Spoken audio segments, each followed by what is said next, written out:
আসসালামু আলাইকুম। যে কারণে ভারতীয় দূতাবাস বাংলাদেশে বন্ধ করতে বাধ্য হলো। আজকে ভারতীয় দূতাবাস থেকে একটা প্রেস বিজ্ঞপ্তির মাধ্যমে জানানো হয়েছে, আপাতত ভারতীয় দূতাবাস বন্ধ থাকবে। পরবর্তী সময়ে যখন খোলা হবে, তখন বিজ্ঞপ্তির মাধ্যমে আবার জানিয়ে দেয়া হবে। এটা করা হয়েছে, ভারত প্রচণ্ড চাপে আছে ওসমান হাদিকে গুলিবর্ষণ করার পর থেকে। কারণ সবার একটাই অভিযোগ, এটা ভারতের পরিকল্পনায় করা হয়েছে। এটার সাথে ভারত সরকার সরাসরি জড়িত, জড়িত এবং আওয়ামী লীগ জড়িত। আওয়ামী লীগের নেতাকর্মীরা সেখানে বসে ষড়যন্ত্র করতেছে, ভারতীয় সরকার সহ। আর ভারতের পরিকল্পনা করে বাংলাদেশে বাস্তবায়ন করা হচ্ছে। তাই জন্য ভারতের বিরুদ্ধে ক্ষোভে পুষছে মানুষ ইদানিং। ভারতের বিরুদ্ধে ক্ষোভ অনেক দিনেরই আমাদের দেশে, অনেক অভিযোগ আছে এবং সবগুলি সত্যি, এবং এই ক্ষোভ দীর্ঘদিনের ক্ষোভ। শেখ হাসিনা 17 বছর ভারতকে যেভাবে দেশের একেবারে সব কিছু বিলিয়ে দিয়েছে, যখন যেটা চেয়েছে, শেখ হাসিনা তো বলেছে যে ভারতকে যা দিয়েছে ভারত কোনোদিন বলতে পারবে না দুহাত ভরে দিয়েছে। এটা সত্যি বলছে, শেখ হাসিনা দুহাত ভরেই দিয়েছে। ভারত যা চায়নি তার থেকেও বেশি দিয়েছে। এবং একের পর এক সীমান্ত হত্যাকাণ্ড ঘটিয়ে যাচ্ছে। একের পর এক সীমান্ত দিয়ে ভারতীয় নাগরিকদের বাংলাদেশে পুশিং করাচ্ছে, যাদেরকে পরবর্তী সময় এটা বিবিসি এবং বিভিন্ন সংবাদ মাধ্যম এরা তদন্ত করে দেখছে, যে খবর নিয়ে দেখছে যে যাদেরকে পুশিং করা হয়েছে বাংলাদেশে গত 1 বছরে, এদের অধিকাংশই হয়েছে ভারতীয় নাগরিক। পরে তাদেরকে আবার ভারতে ব্যাক নিয়েছে। ভারত বাংলাদেশের সাথে আমাদের স্বাধীনতার পর থেকে শত্রুতা করতেছে। ইদানিং এটা বেড়ে গেছে 5ই আগস্টের পর থেকে, 24-এর আওয়ামী লীগ পালিয়ে যাওয়ার পর থেকে। আওয়ামী লীগ পালিয়ে যাওয়ার পরপরই দেশের সকল সীমান্ত ভারত বন্ধ করে দিয়েছে। ভারতের সাথে সকল ধরনের এই সড়ক যোগাযোগ, রেল যোগাযোগ, এমনকি বিমান যোগাযোগ পর্যন্ত বন্ধ করে দিয়েছে। পরে ধীরে ধীরে সামান্য কিছু চালু করছে, কিন্তু এই যে ট্রেন যোগাযোগ আজও চালু করেনি। বাস যোগাযোগ যেটা আছে সড়ক পথে, এটা খুবই সামান্য। এবং এই যে ব্যবসা বাণিজ্য বন্ধ করে দিয়েছে সামান্য কিছু, এই গত কয়েক মাসে সামান্য কিছু চালু করছে। ভারতের সম্পর্ক হলো আওয়ামী লীগের সাথে, ভারতের সম্পর্ক হলো আমাদের দেশের সরকারের সাথে না, অথবা 18 কোটি মানুষের সাথে না। ভারতে এই জন্যই আওয়ামী লীগ পালিয়ে যাওয়ার পর ভারত আমাদের দেশের সাথে সম্পর্ক অনেকটা চিহ্নের মতো রেখেছে। আমাদের দেশও সেইভাবে শক্ত পদক্ষেপ নিয়েছে, ডক্টর ইউনূসও শক্ত পদক্ষেপ নিয়েছে। যার কারণে এখন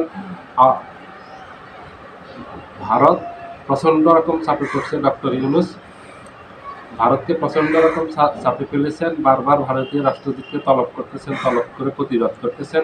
এটা হলো খুব কূটনীতির ভাষায় অনেক বড় প্রতিবাদ। কূটনীতির ভাষায় এটাকে বলা এক ধরনের যুদ্ধ বলা হয়, যে এক দেশের রাষ্ট্রদূতকে তলব করে প্রতিবাদ করা যে কোনো ব্যাপারে। এই পর্যন্ত ভারতের রাষ্ট্রদূতকে একাধিকবার ডক্টর ইউনূসের সরকার তলব করেছে, যেটা অতীতে কোনো সরকার ভারতের রাষ্ট্রদূতকে তলব করতে পারেনি, ওই সাহস দেখাতে পারেনি। ডক্টর ইউনূস ঠিক চোখে চোখ রেখে কথা বলতেছেন ভারতের সাথে। ভারতের যে দাদাগিরি দেখাতো, সেটা আপনারা লক্ষ্য করবেন, গত 16 মাসে ডক্টর ইউনূসের সরকারের সাথে ভারত দাদাগিরি দেখাতে পারে। এই জন্য ভারতের এই অপকর্মগুলির জন্য বাংলাদেশের মানুষ ভারতের বিরুদ্ধে খুবই পুষতেছে। এবং ওসমান হাদিকে গুলি করে যারা গুলি করেছে, গুলি করে এরা নিরাপদে ভারতে পালিয়ে গেছে। যেভাবে ভারতে পালিয়ে গেছে এত দ্রুততার সাথে, এটা সবাই সন্দেহ করতেছে ভারতের এটার সাথে জড়িত। এখানে হত্যাকাণ্ড ঘটিয়ে এই গুলিবর্ষণ করে তাদেরকে খুবই নিরাপদে দ্রুততার সাথে ভারতে পাচার করে দিয়েছে, তাদেরকে যেন ধরতে না পারে বাংলাদেশে। কারণ ধরতে পারলে তাদের কাছ থেকে সকল তথ্য বের করা যাবে। এটার সাথে কারা কারা জড়িত, এটার সাথে কি বিদেশি শক্তি জড়িত আছে, এটার সাথে কি আওয়ামী লীগ জড়িত, অথবা এটার সাথে কারা জড়িত, এটার পিছনে ষড়যন্ত্র কারা, এটার রহস্য কি, সব রহস্য উন্মোচন করবে, সব বেরিয়ে আসবে। কারণ এত নিখুঁতভাবে এদেরকে পার করা হয়েছে, এত দ্রুততার সাথে, যেটা আমাদের দেশের এই প্রশাসনও অনেকটা অবাক হয়ে গেছে, যে এত দ্রুততার সাথে এত নিখুঁতভাবে পাচার করছে। সরকারও খুব দ্রুততার সাথে পদক্ষেপ নিয়েছে। সকল গোয়েন্দাকে, NSI, DGFI, CID, RAB, police, PBI, সব সংস্থাকে কাজে লাগিয়েছে দ্রুততার সাথে।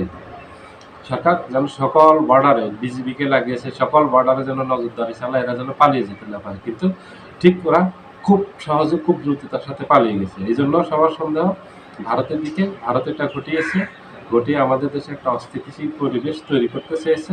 এই জন্য ভারতের উপর ক্ষোভে পুষছে।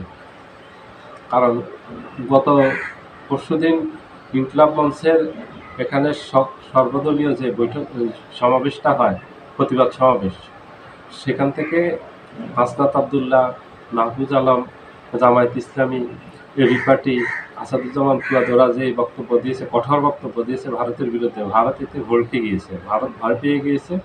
হয়তো ভারতের দূতাবাস আর নাও খুলতে পারে বাংলাদেশে, এই সম্ভাবনাটাও আছে। কারণ ভারতের বিরুদ্ধে এখন ক্ষোভে সবাই পুষতেছে।